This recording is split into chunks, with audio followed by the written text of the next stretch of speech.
सुप्रभातम। आप सभी का संस्कृत शाला की कक्षा में आज फिर से स्वागत है। प्यारे बच्चों, हमारा विषय है समास और समास का भी भाग 3। ये समास है क्या, ये हम पिछली 2 वीडियोस में स्पष्ट कर चुके हैं। समास है समसनम समास, अर्थात संक्षिप्त करना समास कहलाता है। जब हम 2 या 2 से अधिक शब्दों को मिलाकर उनका एक पद बना देते हैं तो वो कहलाता है समस्त पद, क्योंकि उसमें समास हो चुका होता है। तो अब से पहले हम 2 समास कर चुके हैं, अव्ययी भाव समास और तत्पुरुष समास। तो आज की वीडियो में हम करने जा रहे हैं द्वंद्व समास और कर्मधारय समास। तो मुझे विश्वास है यदि आप इस वीडियो को पूरा देखेंगे तो द्वंद्व और कर्मधारय समास के विषय में आपका कोई प्रश्न शेष नहीं रहेगा। साथ ही यदि आप इनकी वर्कशीट की प्रैक्टिस करना चाहते हैं, अभ्यास करना चाहते हैं, तो आपका स्वागत है हमारे ब्लॉग esanskritshalla.blogspot.com पर। और यदि आप हमारे चैनल पर नए हैं तो जल्दी से चैनल को सब्सक्राइब कर लें और बेल आइकन को भी दबा लें, जिससे हमारी अगली वीडियो की नोटिफिकेशन समय से आपके पास में पहुंच जाए और आप हमारी किसी वीडियो को मिस न करें। तो चलिए शुरू करते हैं आज द्वंद्व समास को। बच्चों, द्वंद्व का अर्थ है, द्वंद्व शब्द के वैसे कई सारे अर्थ हैं। द्वंद्व का एक अर्थ है जोड़ा, युगल। तो उस अर्थ में भी यहां पर, और द्वंद्व समास होता कहां है, च के अर्थ में। जब च का अर्थ है, च का अर्थ है और, जब 2 शब्दों को और उनके बीच में और जोड़कर जो है उन्हें अलग किया जाता है तो वहां पर होता है द्वंद्व समास। उदाहरण के रूप में देख लेते हैं, भीमः अर्जुनः च क्रीडतः। भीम और अर्जुन खेलते हैं। अब भाषा में क्योंकि एक वाक्य को लिखने के बहुत से तरीके होते हैं, तो इसको हम दूसरे तरीके से लिख सकते हैं, भीमार्जुनौ क्रीडतः। तो हमने क्या किया यहां पर ये अलग अलग शब्द थे, इसे कहते हैं हम विग्रह। समास में 2 चीजें होती हैं, वो आप जानते हैं, एक तो समस्त पद और एक होता है विग्रह। तो ये अलग अलग थे, जब अलग अलग होते हैं तो विग्रह कहलाता है। तो हमने क्या किया, वहां से च हटाया, उन दोनों को एक कर दिया, तो ये हमने यहां पर समास कर दिया। तो च के अर्थ में समास होता है, जैसे माता और पिता, माता च पिता च, भ्राता च भगिनी च। ऐसे ही रमेशः च सुरेशः च, रमेश सुरेशौ। गायकः च लेखकः च, गायक लेखकौ। और बहुवचन भी होता है यहां पर, जैसे रामः च लक्ष्मणः च भरतः च शत्रुघ्नः च क्रीडन्ति। तो हम इसे मिलाकर लिख सकते हैं कि राम लक्ष्मण भरत शत्रुघ्नाः क्रीडन्ति। तो ये द्वंद्व समास है जो कि च के अर्थ में होता है। और दूसरी बात क्या है यहां पर बच्चों, दोनों पद प्रधान होते हैं। आपने अभी तक अव्ययी भाव समास में पढ़ा है कि पूर्व पद प्रधान होता है। पहली बात तो ये कि प्रधानता है क्या। देखिए, जिसके बिना अर्थ पूरा न हो उसकी प्रधानता होती है, बिल्कुल जिसके बिना काम ही ना बने हमारा। ये मैं सरल शब्दों में मैं बता रहा हूं, वैसे हम सामान्य रूप से कहते हैं क्रिया की प्रधानता। तो और भी अगर इसको आप देखें कि जिसके बिना काम न बने, जैसे कैसे, जैसे अव्यय भाव समास में आपने पढ़ा कि यथा समयम। तो इसका आप विग्रह करते हैं तो समयम अनतिक्रम्य। अब आप समय शब्द जो है उसको कहेंगे समय के क्या। जब तक यथा का अर्थ नहीं जोड़ेंगे तब तक वहां पर अर्थ पूरा नहीं बनेगा। तो समय के अनुसार, जैसे ही उपगंगम, तो इसका बनता है गंगायाः समीपम। लेकिन सिर्फ गंगायाः कहने से अर्थ नहीं बनेगा। आप समीपम कह देंगे तो हो जाएगा, समीप में, पास में ही है। लेकिन गंगायाः कहेंगे, गंगा के, शेष रह जाएगा कि क्या। तो यथा के बिना काम नहीं बनता, इसलिए पूर्व पद वहां पर प्रधान है। तत्पुरुष समास में जो है वह उत्तर पद प्रधान होता है। जैसे ग्राम गतः, ग्रामम गतः, गांव को गया हुआ। या राजपुरुषः राज्ञः पुरुषः। अब पूर्व पद आप ले लें यहां पर, राज्ञः, राजा का, कौन, राजा का भाई, मित्र, कोई दोस्त, क्या। लेकिन जब तक उत्तर पद नहीं आएगा तब तक आपका अर्थ पूरा नहीं होगा। इसलिए उत्तर पद की प्रधानता कि राजा का पुरुष, राजा का व्यक्ति। तो हमने 2 समासों में देखा है, अव्यय भाव में पूर्व पद प्रधान था, तत्पुरुष में उत्तर पद प्रधान था। द्वंद्व समास में कौन सा पद प्रधान है, दोनों ही पद प्रधान है, क्योंकि दोनों च के अर्थ में इनका प्रयोग हो रहा है। और जब जैसे भीम और अर्जुन, यहां पर हम ये नहीं कह सकते कि भीम की प्रधानता या अर्जुन की प्रधानता, दोनों ही पद समान रूप से यहां पर प्रधान है, इसलिए उन्हें च के माध्यम से जोड़ा जा रहा है। तो भीम अर्जुन च क्रीडता, अब खेलने में भीम और अर्जुन दोनों ही पद यहां पर ये प्रधान है। तो इस दृष्टि से हम यहां पर कह सकते हैं कि द्वंद्व समास में च का अर्थ जहां पर हो परिलक्षित होता हो, नजर आ रहा हो, तो वहां पर द्वंद्व समास होता है और इस तरह से विग्रह होता है च लगाकर। तो अब हम देखते हैं कि द्वंद्व समास के भेद, क्योंकि ये तो सारा द्वंद्व समास है ही, द्वंद्व समास में भी थोड़ी थोड़ी सी विशेषता है और इसके कारण से कुछ अलग भेद हो गए हैं। जैसे इतरेतर द्वंद्व, समाहार द्वंद्व और एक शेष द्वंद्व। तो इतरेतर द्वंद्व को देखते हैं। अब इतरेतर द्वंद्व में देखिए दो शब्द मिले हुए हैं, इतर इतर। इतर का अर्थ है अलग, भिन्न, अन्य। तो इतर इतर, अन्य अन्य, मतलब दोनों ही पद भिन्न भिन्न हैं और दोनों ही पदों का समान महत्व है, दोनों ही पद समान रूप से प्रधान भी हैं। तो देख लेते हैं जैसे, और इसमें क्या ध्यान देना होगा हमें। और जैसे अंतिम शब्द के अनुसार जो है वह लिंग रहेगा। जो अंतिम शब्द होगा दो शब्दों में, अब अंतिम शब्द आप दो पुल्लिंग शब्दों का बना सकते हैं, जैसे भीम अर्जुन, दोनों पुल्लिंग शब्द हैं। इनको जब आपने एक बनाया तो अर्जुन जो बाद में है पुल्लिंग शब्द है, आपने अर्जुनऊ कर दिया, क्योंकि दो हैं तो द्विवचन में लाना पड़ेगा आपको। क्योंकि पहली तो बात यही है कि अंतिम शब्द के अनुसार लिंग होगा और शब्दों की संख्या के अनुसार वचन होगा। शब्द दो हैं तो द्विवचन है, और बाद में जो अंतिम शब्द है अर्जुन जो कि पुल्लिंग है, तो उसके अनुसार हमने लिंग कर दिया है पुल्लिंग। और पुल्लिंग में जैसे बालकः बालकौ, ऐसे ही अर्जुनः अर्जुनौ, ये बन गया है। तो भीमार्जुनौ क्रीडतः। एक और उदाहरण देख लेते हैं इसी बात को स्पष्ट करने के लिए कि रामः च सीता च गच्छतः, राम और सीता जाते हैं। तो अब इसमें पिछले वाक्य से अलग क्या है, कुछ नजर आई आपको बात यहां पर?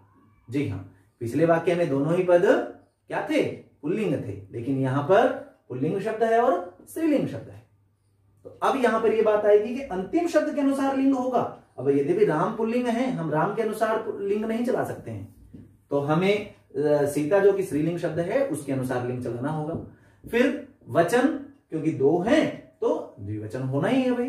तो राम सीते, हमने यहां पर सीताऊ नहीं कह सकते हैं अब आप यहां पर, क्योंकि सीता लता लते लता, तो द्विवचन में लते बनता है, तो सीता से सीते, तो राम सीते गच्छतः।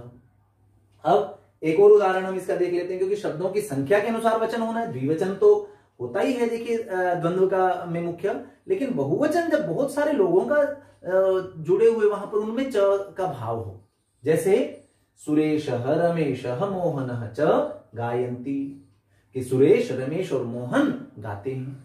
अब ये तीनों गाना क्रिया के दृष्टि से तीनों पद ही प्रधान हैं, आप ऐसा नहीं कह सकते किसी एक ही प्रधानता है।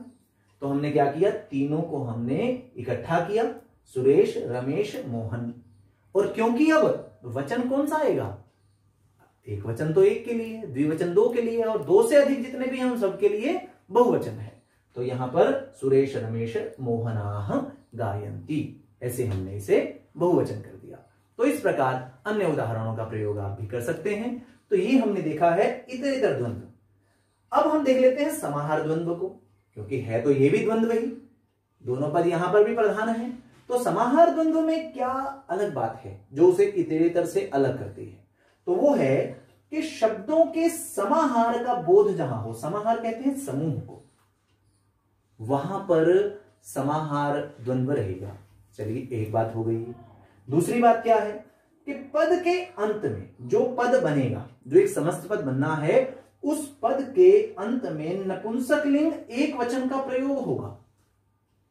अब ये बात इसे पूरी तरह से यहां पर अलग कर रही है इतरेतर द्वंद्व से, क्योंकि वहां तो हमने देखा था कि लिंग जो है वह तीनों में से कोई सा हो सकता है जो अंतिम शब्द होगा उसके अनुसार, और वचन भी हमने देखा था कि वचन भी द्विवचन भी हो सकता है, बहुवचन भी हो सकता है। लेकिन इस दूसरी बात ने अलग कर दिया कि पद के अंत में नपुंसक लिंग एक वचन का ही प्रयोग होगा, नपुंसक लिंग का ही होगा और एक वचन का ही होगा। अब उदाहरण देख लेते हैं इसका, जैसे यथा शीतोष्णम। अब शीतम च उष्णम च तयोः समाहारः, सर्दी और गर्मी, भाव यही है इसका। लेकिन हम कहना चाह रहे हैं कि सर्दी और गर्मी का समाहार, उनका समूह। जब ऋतुओं की हम बात कर रहे हैं तो ऋतुओं के समूह में हमने बात कर ली, जोड़े बना दिए हमने, समूह बना दिया वहां पर कि सर्दी और गर्मी का। यदि हमारा जो है यहाँ पर समूह का भाव प्राधान्य है तो फिर हम यहाँ पर समाहार द्वंद्व कर देते हैं इसमें। तो और इसके देखिए अंत में शीतम च उष्णम च, ये दो शब्द हैं शीत और उष्ण। अब शीत और उष्ण को मिलाया तो अ के बाद उ आया था, इसलिए स्वर संधि होगी, गुण संधि, तो शीतोष्ण बन गया। अब क्योंकि इन्होंने कहा है नपुंसक लिंग में ही चलना है, तो नपुंसक लिंग में जब अकारांत शब्द हैं तो नपुंसक लिंग उनका फलम की तरह ही बनेगा, तो बन गया शीतोष्णम। अव्यय भाव में भी हमने देखा था कि कैसे नपुंसक लिंग बनाना है। रात्रि शब्द में भी रात्र हो जाता है और ई को भी अ के अनुरूप ही चल जाता है, रात्रम, अहोरात्रम है जैसे, अह च रात्रि च तयोः समाहारः। ऐसा ही एक उदाहरण है दिवारात्रम, दिवारात्रम को दिवा च रात्रि च तयोः समाहारः। देखिए अब आप अगर समस्त पद बनाना है, आपने समस्त पद कब बनाना होता है, जब आपको विग्रह दिया हुआ होता है। तो विग्रह आपको दे रखा है कि दिवा च रात्रि च तयोः समाहारः, आपको सीधा ही पता चल गया है कि ये च का भी संबंध आ गया है यहाँ पर और समाहार का भी आ गया है। तो सीधा सीधा यहाँ से दो शब्द उठाने हैं, दिवा और रात्रि, और लेकिन अब इसे नपुंसक लिंग बनाना है तो रात्रि को हो गया रात्रम, ऐसे ही अहोरात्रम, ऐसे ही सुख दुखम, सुख और दुख का समूह हमें कहना है तो सुखम च दुखम च तयोः समाहार, मिलाया समस्त पर बनाया तो सुख दुखम। तो समाहार द्वंद्व मैं समझता हूं आपको स्पष्ट होगा। एक मुख्य बात है, समाहार समूह की बात होती है, जब समूह की बात हो रही है तो वहां पर आएगा ये। दूसरी बात है कि पद के अंत में नपुंसक लिंग एक वचन का ही प्रयोग होगा, ये भी आप ध्यान में रखेंगे। और अब जो तीसरा है हमारा एक शेष द्वंद्व। अब ये वास्तव में हम देखें तो इतरेतर द्वंद्व की समान ही है। इसमें जो एक विशेषता है, दो विशेषताएं इसकी भी हैं। देखिए हमने सभी की दो दो विशेषताएं लिखी हैं, तो इसे कैसे छोड़ दें, इसकी भी दो विशेषताएं लिखी हैं। पहली विशेषता है कि एक ही शब्द शेष रहेगा, ये इसका नाम भी कह रहा है ना, पूरी तरह से सार्थक है नाम इसका कि एक शेष। यस्मिन् द्वंद्वे एकम पदम अवशिष्टम भवति तद एक शेष द्वंद्वः। तो एक शेष रहेगा, एक शब्द शेष रह रहा है, एक तो बात ये। दूसरी बात पुल्लिंग, मतलब यदि वहां पर पुल्लिंग और स्त्रीलिंग शब्द हो या पुल्लिंग और नपुंसक लिंग शब्द होंगे, तब भी जो शेष रहेगा शब्द कौन से वाला रहेगा, पुल्लिंग वाला शब्द ही शेष रहेगा। उदाहरण देखते हैं इसका और स्पष्ट हो जाएगा हमें कैसे एक शेष रह जाता है। जैसे माता च पिता च, अभी अब माता और पिता। अब जब हम इसका यहां पर समस्त पद बना रहे हैं तो अब आपके विकल्प है, आपके पास में ऑप्शन है। आप चाहें तो आप ऐसा बना सकते हैं कि माता पितरौ, ऐसा कर रहे हैं तो इतरेतर द्वंद्व हो जाएगा आपका। और अगर आप इसे एक शेष की तरह बनाना चाहते हैं, ये तब है जब आप स्वयं लेखन कर रहे हैं, आपको अनुच्छेद लिखना है, आप समास का प्रयोग करना चाहते हैं वहां पर, तब आपकी स्वतंत्रता है कि आप कैसे शब्दों का, यही तो भाषा की सुंदरता होती है। एक ही बात को कहने के लिए बहुत सारे शब्द हैं, बहुत सारे तरीके हैं, तो आप लिख रहे हैं तो आप स्वतंत्र हैं कि आप कैसे बनाना चाहें। लेकिन यदि आपको पाठ में दिया गया है या प्रश्न पत्र में दिया गया है तब आप स्वतंत्र नहीं, तब आपको वहीं एक ही स्थिति में रहना होगा। तो जैसे आपको पितरौ दे दिया है तो आपको इसका विग्रह करना पड़ेगा। तो क्या विग्रह करेंगे, माता च पिता च। लेकिन अब मानिए कि आपको विग्रह दे दिया गया है माता च पिता च, अब आप स्वतंत्र हैं। अब आप चाहें तो माता पितरौ भी कर सकते हैं और चाहें तो पितरौ भी कर सकते हैं, क्योंकि अर्थ दोनों का एक है, यहां पर नियम की बाध्यता नहीं है, दोनों ही तरह के प्रयोग हमें यहां पर मिलते हैं। ऐसा ही एक और उदाहरण है। अच्छा, जो दूसरी बात मैंने कही थी वो स्त्रीलिंग भी शब्द है और पुल्लिंग भी है। देखिए पुल्लिंग ही शब्द हमने लिया है, मातरौ नहीं कहा है, पितरौ ही कहा है। फिर श्वशुरौ, श्वशुरः च श्वश्रुः च, ससुर और सास, सास और ससुर। यहां पर भी देखिए ये भी प्रसिद्ध प्रयोग है, तो यहां पर भी पुल्लिंग शब्द को लिया गया और उसी का ही द्विवचन किया गया है। तो इस प्रकार हम द्वंद्व समास की देखिए मुख्य विशेषता है कि च का प्रयोग जब भी आप उसका विग्रह करेंगे तो दोनों शब्दों का आप अलग अलग करें। और बड़ी बात, विभक्ति भी देखिए आपने देखा है सब जगह पर शब्दों में विभक्ति कौन सी आ रही है? प्रथमा विभक्ति। प्रथमा विभक्ति ही आ रही है सब जगह पर। तो आप प्रथमा विभक्ति के साथ उन्हें अलग करें, बीच में च लगाएं तो आप विग्रह बना सकते हैं। और आपको विग्रह दिया हुआ है तो दोनों शब्दों को लें, इकट्ठा करें और थोड़ा सा उनको देखें किस तरह से है कि वहां द्विवचन लगना है, बहुवचन लगना है, या वो अगर समाहार है तो एक वचन होना है, नपुंसक लिंग में जाना है। थोड़ी सी वो आपको समझ बना लेंगे। और क्योंकि पाठों के आधार पर आना है तो पाठों के उदाहरण आप करेंगे। और हम भी समास के सभी उदाहरण जो है वह आपकी कक्षाओं के लिए हम लेकर आएंगे, उस पर अलग से वीडियो लेकर आएंगे। आपके विशेष रूप से बोर्ड की जो कक्षाएं हैं 10वीं 12वीं की, उनके व्याकरण आदि के और अन्य भी हर प्रश्न पर उसका जो प्रैक्टिस मटेरियल है पुस्तक के आधार पर, उसका पूरी तरह से आपको व्यापक स्तर पर उपलब्ध कराया जाएगा। अब देखते हैं अगले समास को, कर्मधारय समास। तो आइए देख लेते हैं कर्मधारय समास को। कर्मधारय समास जो है वास्तव में वो तत्पुरुष समास का ही एक भेद है। और तत्पुरुष समास में कौन सा पद प्रधान होता है? उत्तर पद प्रधान। तो कर्मधारय समास में भी उत्तर पद ही प्रधान रहेगा। तो और इसमें अपनी क्या विशेषताएं हैं? जैसे एक विशेषता ये है, क्योंकि देखिए समास जब आप देखते हैं, समस्त पद जब आप देख रहे हैं तो उसमें कम से कम 2 पद तो होंगे। तो उन दोनों पदों में समान विभक्ति रहेगी। एक तो ये बात है। दूसरी बात क्या है? समान वचन। केवल विभक्ति ही नहीं बल्कि वचन भी समान रहेगा। तो जैसे उदाहरण के रूप में देख लेते हैं कि नील कमलम विकसति।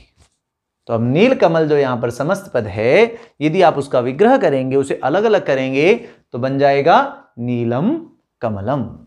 यहां पर समान विभक्ति है, प्रथमा विभक्ति, और वचन जो है वो भी समान है, एक वचन है।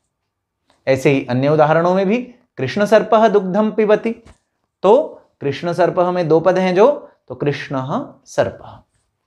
तो इस प्रकार हमने ये बात जानी यहां पर कि दोनों पदों में समान विभक्ति और समान वचन रहेंगे यहां पर। अब देखते हैं कर्मधारय समास के भेद।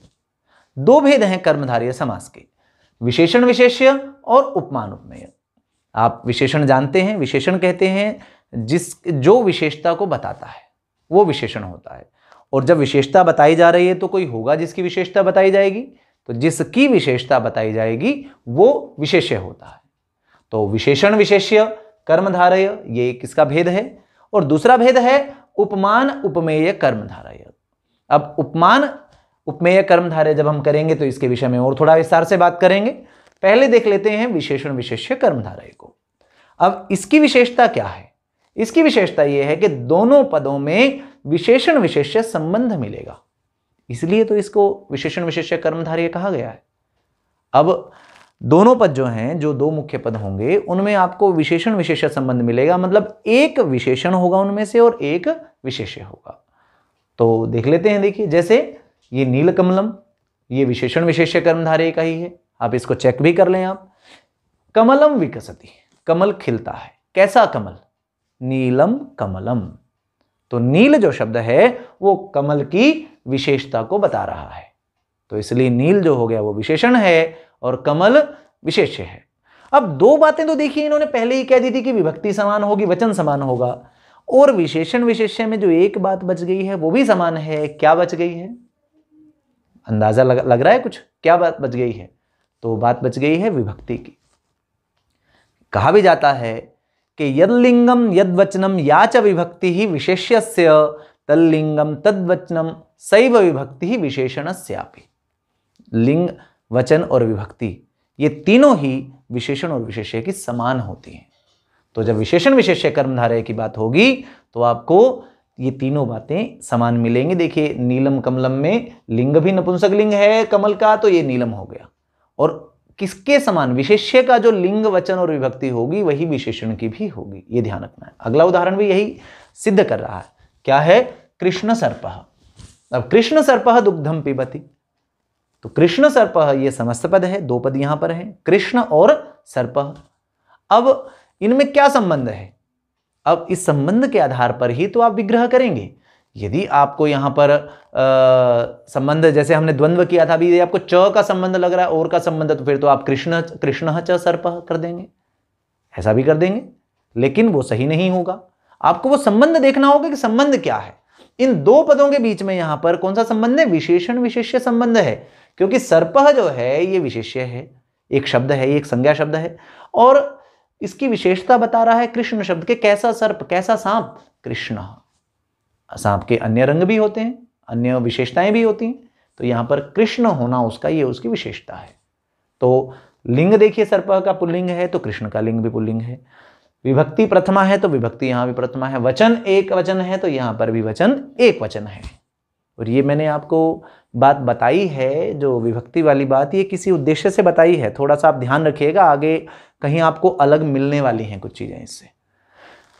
अब इसे हमने देख लिया है, और उदाहरण देख लेते हैं यहां पर, जैसे श्वेतः अश्वः। अब श्वेतः अश्वः, वही लिंग वचन विभक्ति जो अश्व की है वही श्वेत की है। अब आपने मिलाया तो श्वेत अश्व, आप यदि संधि की संभावना नहीं है तो आप अलग अलग लिख सकते हैं, लेकिन अ और अ की संधि मिलकर आ हो जाएगा, इसलिए मिलकर एक शब्द बन गया श्वेताश्व। तो एक बात यहां पर हमने देखी, जब आप समस्त पद बनाते हैं तो कई कई बार जहां पर संधि की संभावना होती है वहां आप संधि कर देते हैं, संधि किए हुए समस्त पद आपको मिलते हैं। तो जब भी वहां पर संधि की संभावना होगी तो आप वहां पर संधि करेंगे, क्योंकि जब हमने संधि को पढ़ा था हमने जाना था कि संधि कहां कहां होती है। वहां आया था कि एक पंक्ति आई थी उस श्लोक में, संहितैक पदे नित्या। संधि जो होती है वो संहितैक पदे नित्यः। संहिता अर्थात संधि जो है वो एक पद में, जब एक पद आप बना रहे हैं किसी को, तो अब समस्त पद का मतलब है अब एक पद बना रहे हैं, तो यदि यहां संधि की संभावना है तो हमें संधि करनी है, जैसे श्वेताश्व हमने की है। ऐसे ही वार्षिकी परीक्षा। अब आपने देखा है वार्षिकी परीक्षा, ये दो शब्द हैं, ये विग्रह वाक्य आपके सामने आ गया। अब आपको समस्त पद जब बनाना है तो तत्पुरुष को याद कीजिए, आप पहले शब्द की विभक्ति को हटा देते थे, बाद वाले शब्द की विभक्ति यूं की यूं रहती थी। यहां पर भी यही किया है, श्वेतः की विभक्ति हटाई, श्वेत और अश्व लिया और जोड़कर श्वेताश्व लिख दिया। वार्षिकी परीक्षा में दो शब्द हैं, वार्षिक और परीक्षा, जोड़ा हमने तो वार्षिक परीक्षा। यहां कोई संधि की संभावना नहीं है तो इसलिए केवल जोड़कर एक पद उनका बना दिया हमने। अब सुंदरम उद्यानम, नपुंसक लिंग का भी उदाहरण दिया। देखिए तीनों लिंग के उदाहरण आपके सामने रख दिए हमने। तो सुंदर उद्यानम, अब सुंदर जब शब्द बन गया तो र में अ है और सामने उ है, तो ओ होने की संभावना थी गुण संधि की, तो हमने ओ कर दिया, मिलाकर बन गया सुंदरोद्यानम। तो इस प्रकार हमने जाना विशेषण विशेष्य कर्मधारय को, जिसमें विशेष्य के लिंग वचन और विभक्ति के अनुसार ही विशेषण की भी लिंग वचन विभक्ति होती है। आप जब विग्रह को समस्त पद बना रहे हैं तो सिर्फ उसकी विभक्ति हटा रहे हैं, साथ में उनको जोड़ के एक शब्द बना दे रहे हैं, बस इतना काम करना है। अब जान लेते हैं उपमान उपमेय कर्मधारय को। इसकी क्या विशेषता है? इसकी विशेषता है कि दोनों पदों में उपमान उपमेय संबंध होता है। ये उपमान उपमेय संबंध क्या है? प्यारे बच्चों, उपमान कहते हैं उस प्रसिद्ध वस्तु को जिससे किसी चीज की तुलना की जाए, और उपमेय होती है वह वस्तु जिसकी तुलना की जा रही है। तो सीधे शब्दों में देखें तो उपमान जिससे तुलना की जा रही है, उपमेय जिसकी तुलना की जा रही है। और उपमेय जो होता है वो आपके समक्ष या आसपास आपके उपस्थित होता है, इसलिए आप उसकी तुलना किसी प्रसिद्ध वस्तु से कर रहे हैं, वो हो सकता है वो आपके आसपास ना हो वह, इसलिए इन्हें प्रस्तुत और अप्रस्तुत भी कह देते हैं। तो अब हम देखते हैं इसके उदाहरण को, किस तरह से यहां पर उपमान उपमेय संबंध रहता है। जैसे नरः शार्दूलः इव। अब आप देख रहे हैं एक शब्द आ गया नया, इव। जब भी उपमा की तुलना की बात होती है तो इव शब्द का प्रयोग हो जाता है, कि इव का अर्थ होता है समान। अब नरः शार्दूलः इव मतलब कोई नर है, कैसा नर है? शार्दूलः इव, शार्दूल कहते हैं शेर को, सिंह जैसा, शेर के समान मनुष्य, तो नर शार्दूलः, सिंह के जैसा, शेर के जैसा मनुष्य। और ऐसे ही मुख पद्मम इव। अब इसका विग्रह जो था हमारे पास, इसका समस्त पद हमने कैसे बनाया? हमने इव लगा दिया, और इव किसके साथ में लगेगा ये आपको ध्यान रखना है कि इव जो है वो आप उपमान के साथ लगा रहे हैं। जो आपका उपमान है, उपमान के साथ ही आप उपमान के बाद इव का प्रयोग करेंगे।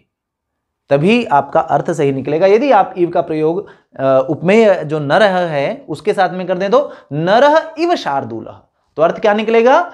मनुष्य के समान शेर, जबकि ये तो कहना नहीं चाहा जा रहा, तो क्या कहना पड़ेगा? नरह शार्दूलः इव, ऐसा। और जब इसका समस्त पद बनेगा तो इव हटाया, इसकी विभक्ति हटाई, नर शार्दूलः, बस ये काम कर देंगे उपमान उपमेय में। एक और उदाहरण देख लीजिए, मुखम पद्मम इव। अब आप यहां पर देख रहे हैं कि मुख जो है वो पद्म के समान है। मुख की तुलना की किसी ने, आपने कवियों की कविताओं बहुत से सुना है, या ईश्वर की वंदना जब हम करते हैं तो वहां पर आपने इसको सुना होगा, उनका मुख पद्म। तो मुखम पद्मम इव, मुख जो है वो कमल के समान है, तो कमल के समान मुख, तो मुख पद्मम, इव हटाया, इसकी विभक्ति हटाई, मुख पद्मम इकट्ठा कर दिया। अगला है देखिए, चंद्रः इव मुखम। अब स्थिति ये आ रही है, अब आप एक चीज मैंने आपको कही थी, अब आपके ध्यान है, मैंने जब इसके बारे में इसकी विशेषता बताई थी, मैंने जब विभक्ति को जोड़ा था यहां पर कि विशेषण विशेष्य में विभक्ति और वचन तो समान होते ही हैं, लिंग भी समान होता है। उपमान उपमेय में ये नहीं, ये आवश्यक नहीं है कि ऐसा हो भी सकता है यदि जो उपमान है और जो उपमेय है दोनों ही एक लिंग के हैं तो, लेकिन कुछ शब्द जो होते हैं वो एक नित्य लिंग के होते हैं। जैसे आप देख रहे हैं चंद्रह को, या फिर मुखम जो है नपुंसक लिंग शब्द था, पद्मम के समान चला है तो दोनों ही नपुंसक लिंग हो गए हैं। ऐसे नरह शार्दूलः, नर भी पुल्लिंग में है और शार्दूल भी पुल्लिंग में है, तो ये दोनों एक जैसे लगे हैं हमें, लेकिन ये आवश्यक नहीं। इसीलिए तीसरा उदाहरण आपको दिया है ऐसा कि चंद्रः इव मुखम। अब मुख है, मुखम नपुंसक लिंग में है, लेकिन चंद्र शब्द पुल्लिंग का है। लिंग यहां पर चंद्रम इव मुखम हम नहीं कर सकते हैं यहां, इसलिए ये नहीं कहा कि लिंग भी समान। ये बात आप ध्यान दीजिए, दोनों पदों में विभक्ति समान होगी, वचन समान होगा, लिंग की बात नहीं की गई थी, केवल वो विशेषण विशेष्य में लिंग भी समान मिलेगा। उपमान उपमेय में आवश्यक नहीं कि लिंग समान हो। तो चंद्रः इव मुखम, तो विभक्ति हटाई तो चंद्र, इव को हटाना ही है तो बन गया मुखम। तो चंद्रमुखम अगर समस्त पद आ जाए तो आप बस केवल उन शब्दों को अलग करेंगे और साथ में उनके इव लगाएंगे, और इव को थोड़ा सा समझ कर लगाएंगे, ये इस पर हम बात कर चुके हैं। तो इस प्रकार हमने समझा है कर्मधारय समास को, जिसके दो भेद हैं, विशेषण विशेष्य और उपमान उपमेय कर्मधारय। इससे पहले हमने द्वंद्व समास को भी आज समझ लिया है। तो चलिए बच्चों, मैं समझता हूं कि आपको ये दोनों समास अच्छे से समझ आ गए होंगे। अब मैं आपको कुछ गृह कार्य दे रहा हूं, अभ्यास कार्य दे रहा हूं यहां से, केवल वहां 5 आपके सामने उदाहरण हैं, आप इनको आपने करना है। कैसे करना है मैं थोड़ा सा चर्चा कर लेता हूं इन पर। पहला है महाराजः। अब समास में दो ही काम करने होते हैं, या तो आपको समस्त पद बनाना है या आपको विग्रह करना है। यदि जुड़ा हुआ है तो वो समस्त पद है, तो आप क्या करेंगे, उसे अलग अलग करेंगे, जिसे हम विग्रह कहते हैं। यदि अलग अलग है तो उसे जोड़कर समस्त पद बना देंगे। तो महाराजः चूंकि समस्त पद है, जुड़ा हुआ है, तो आप विग्रह कर देंगे, उसे अलग अलग करेंगे। कठोर भाषणैः, यहां भी क्या करना है, विग्रह करना है। अब यहां रिक्त स्थान है तीसरे में, और अहह च रात्रिः च तयोः समाहारः। अब ये क्या है, ये है विग्रह वाक्य हमारा। इस विग्रह को हमें क्या करना है, समस्त पद में बदलना है। अब चौथे में देखें हम उमाशंकरौ, तो ये भी हमारा जो है वो समस्त पद है, अब इसे हम विग्रह में बदलेंगे। और अंतिम है उदारजनः, ये भी जुड़ा हुआ है तो समस्त पद है, हम इसका विग्रह करेंगे। तो आपने इनका विग्रह करना है, इन्हें हल करना है, और आप इन्हें हल करके हमारे पास में जरूर टिप्पणी करें, कमेंट करें। इनका उत्तर आप कमेंट बॉक्स में डाल सकते हैं। और आज की ये वीडियो आपको कैसी लगी, कितना आपके काम आई है, आपके ज्ञान को कितना इसने बढ़ाया है, आप कमेंट करके हमें जरूर बताएं। और आपने इस वीडियो को पूरा देखा है तो बिल्कुल मैं समझता हूं कि आपको ये पूरी अच्छे से समझ आई होगी, और आप इसी प्रकार से ही आप समझते रहिए, आनंद लेते रहिए, सीखते रहिए। मिलते हैं आपकी अगली वीडियो के साथ। धन्यवाद।